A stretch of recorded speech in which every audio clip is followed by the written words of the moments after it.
My boyfriend and I are both big sports fans, but his obsession with superstitions has gotten so intense it's taking over his life, and I'm not sure I want to be with someone who puts that above everything else.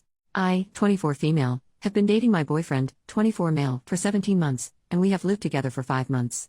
He is a wonderful guy and he treats me great and doesn't have a mean bone in his body. We get along with each other's friends and families and we have the same sense of humor and common goals and beliefs. I know we are young and I don't want to rush, but I love him and can really see a future with him. There is just one problem that I feel is getting in the way. It may seem like such a stupid and insignificant problem because he doesn't hit me or cheat on me or use drugs or alcohol to excess. But it's really affecting our relationship. My boyfriend is obsessed with sports and is really superstitious when it comes to his teams. We live in Massachusetts and he is obsessed with the Red Sox, the Bruins, the Celtics, the Patriots and the Revolution. I like sports as well, but he takes it to a whole different level. He gets superstitious and has routines and things he does because he believes it will help his team win. Some examples: earlier this season the Red Sox went on a winning streak. The day they won their first game he had a day off work and he fallen asleep on the couch the night before still wearing his socks, so for the entire winning streak he refused to take off or change his socks. He was washing his hair and body in the bathroom sink and wearing clean clothes, but he wouldn't change his socks or wash his feet. This went on for days and it was gross and his feet smelled so bad and he admitted he could smell them too, but he didn't care because he said it helped the team win. When the NFL season started this year my boyfriend's car was in the shop, so when he went to work the day before opening day, he walked to work and then took the bus home at the end of the day. This happened for the first 2 games of the season and the Patriots won every game and he was convinced that this ritual was helping the team. He kept this up for the first 10 games of the season, even after he got his car back. He didn't care what the weather was and even made the trip on days he wasn't working, even though it was 30 to 40 minutes each way without a car. 2 mutual friends of ours got married on November 28th of last year and he couldn't make the trip because we had to go out of town for the wedding. He was actually thinking of skipping the wedding, but I talked sense into him and he went, although he was tense the whole time. The next day the Patriots lost their first game of the season after winning 10 games in a row. He was pissed off and still blames me for it, and by blame me he just says it is my fault. He doesn't do stuff like yell at me or refuse to spend time with me. Just for clarity, he is not abusive. He has certain rituals for game days. He will only eat certain foods or drink his coffee a certain way or go to a certain coffee shop or gas station. For the last Bruins season he went and got coffee every morning even if he didn't want coffee. He has certain brands of shampoo depending what sports season or playoff it is. He will change his hairstyle or not shave if it is the playoffs, or he will only sit in a certain seat in the living room during the game. When we moved in together I moved in with him because my lease was up but he still had 6 months left on his. The plan was that after 6 months we would find a bigger place. I have an almost new living room set with a couch, love seat and 2 recliners. His living room furniture is ripped and on the verge of breaking. He insisted on keeping his because he doesn't know the temperament of my furniture when it comes to the teams. Seriously. I am not trying to be snobby because mine is newer, but his is being held together with pieces of wood and duct tape and has holes in it. I know compromise is important and at the time it wasn't a hill I wanted to die on, so I agreed to keep his furniture and give mine to my parents because they were looking for replacements, but now in the big picture I see why it was a problem. Another example is our wedding. We aren't planning on being engaged or married yet, but we have talked about the future. He has said that if we ever get married and engaged, the proposal and wedding would have to be on days when none of his teams are playing because he doesn't want the wedding to influence a game or winning streak or something, because we can't have a wedding every day for the team to win. So far he thinks July or August because 3 of the 5 teams, Bruins, Patriots and Celtics, are on the off-season and there will probably be a day when the Red Sox and Revolution aren't playing. He can't guarantee it will be a Saturday though. I am not saying anything for now because we aren't at the wedding or engagement stage, but it bothers me that he is so serious about this that it would affect our wedding. If we did get married and it was a game day I wouldn't even mind getting married sometime before the game was on and then have TV with the game at our reception. As I said, I'm a sports fan also, and I like the same teams he does. I enjoy watching sports but I think he takes it too far. These are just some examples, there are many others. I have tried talking about this and he's saying I don't understand how important all this is. As I said, he doesn't pick fights with me or yell or mope or anything and he doesn't get emotionally or physically abusive. His family members are sports fans also and they say he has always been like this. Although they don't take it as far as him and they thought he was being dumb with the walking to work so the Patriots would win. I convinced him to talk to a therapist about these compulsions and that included couples therapy where we could talk, and he agreed to go, but the therapist said he didn't have a problem and was normal, and yes, he was honest in therapy, at least when I was there. I wanted a second opinion so I picked a therapist and the same thing happened. So now he is convinced that he doesn't have a problem and I just don't understand. Like I said, he is wonderful in every other way. He is a good person, he isn't a snob to anyone and he treats me well and doesn't cheat or be abusive. He spends time with me and is attentive. And even when we debate about his sports obsession he doesn't yell or get mean.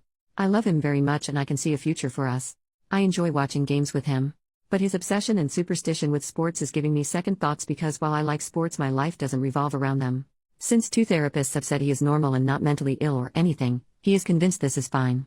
We are due to move into a bigger place in a month, and while we haven't signed the lease yet, I'm not sure I want to do it without addressing this, but I don't know what else to do to make him listen. Am I being irrational and not understating, or am I right to be concerned about this and thinking of ending it? If anyone has any advice or thoughts, I would appreciate them. Thank you in advance for reading.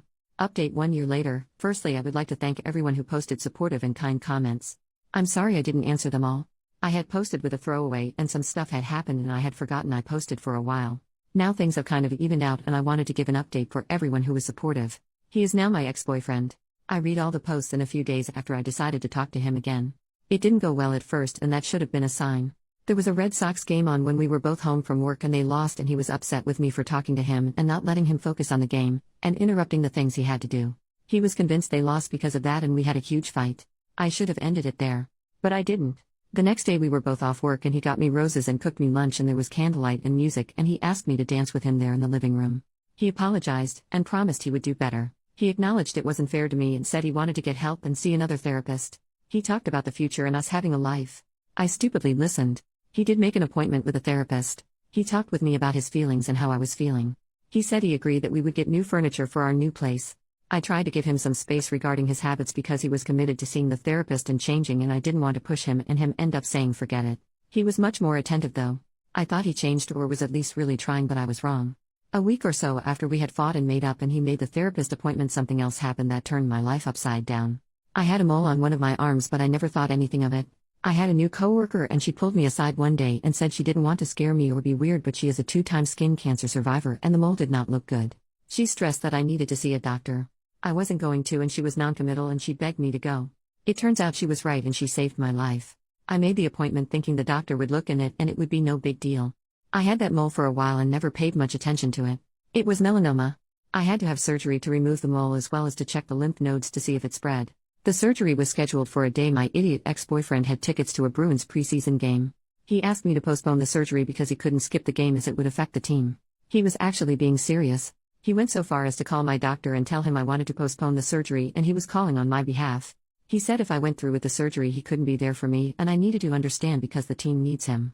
Then he actually freaking told me that I could not sit in his recliner the day I was scheduled to come home from the hospital because the Pats were playing and he needed to sit there for game day. I would have to take the broken couch. I am dead serious. I broke up with him. I called a friend whose dad had a truck and we packed all my stuff and he agreed that I could crash in her spare room for as long as I needed. It was the last month on his lease and I paid the landlord the last month of rent because even though I wasn't on his lease I didn't want him to be able to say I left him high and dry. I cut all contact with him and blocked his phone number and email address.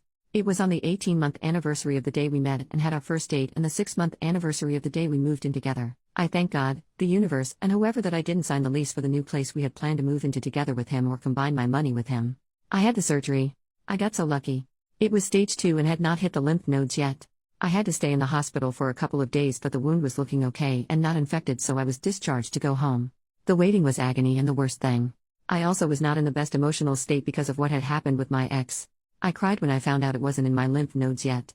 The doctor said it would have hit them and spread in under a year and I would have been much worse off. So now I am hyper away of the sun. I go for skin checks every few months and I have a nasty scar. But it could have been so bad. That coworker saved my life, and we are friends now. Yesterday was the 1-year anniversary of my surgery. I had so much support from my friends, family and coworkers. I will never forget it. Once I recovered and went back to work, I got a small promotion. I started night school for college last month, while I work full-time during the day. I've taken up rock climbing and last month I started night school. It will really help my career and I am excited about it. I'm single since I broke up with my ex, but on Monday I had an impromptu date at the juice bar with a guy I'd bumped into at the gym. It felt good just to be social again and he seemed nice. That's my update. I want to thank everyone again. I haven't seen or talked to my ex since I broke up with him and left. I did hear through the grapevine that he stayed in his place when the power went out and there was no heat for more than one day when the temps were below freezing and there was a blizzard because he wanted to sleep in his bed and sit in his chair to help his teams. He apparently had to be taken to the hospital for exposure because it was so damn cold. If he doesn't want to change, that's his problem and not mine now.